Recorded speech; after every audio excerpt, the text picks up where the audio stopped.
Okay. So think Sure. about the folks that were most influential for you, coaches or mentors that maybe shaped your career or shaped you the most, either personally or professionally.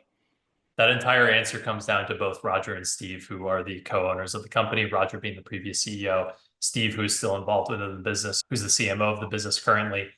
And what the saying is, you're a culmination of like the top 3 or 5 people that you spend most of your time with, kind of thing. And it's like the amount that I've been able to learn from those two over the course of these past 3.5 years is more than I think I could realistically take away from a lot of my life, just in terms of how they have generally conducted themselves on a regular basis. But also, it's like two people who have built a successful business together and who have all of these aspirations that I have always looked to aspire to have as well has Hmm. been incredibly impactful on me in terms of my understanding of what I'm capable of and my learning ability throughout this entire process of being CEO.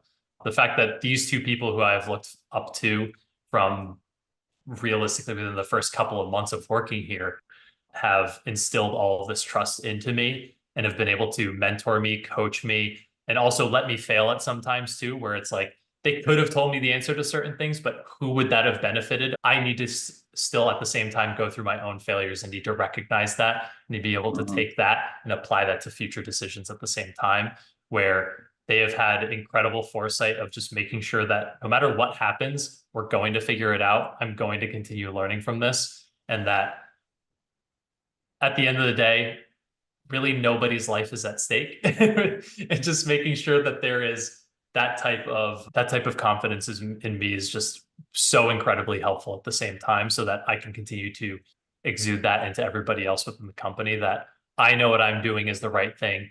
They feel the same way about that, and then everybody else in the company can be continue to be guided in the right direction just based Hmm. off of that. And it's not like I always have to rely on their confidence at this point, but it was just over that period of time of that mentorship of them continuing to guide me into this role has been so incredibly impactful. And I would not be nearly in the position that I am now if it wasn't for that. So it sounds like, first of all, they trusted you, which was a big boost for you, right, at this Mhm. time. It sounded like they gave you a lot of latitude, even if you had to fail. I mean, they let you have that latitude. But it also sounds like together you guys have a clear vision of where to go, which maybe provided a framework for you and the rest of the team to operate in. Is that a good summary, maybe, of why they were really helpful for you? Yeah, I think that's a perfect summary.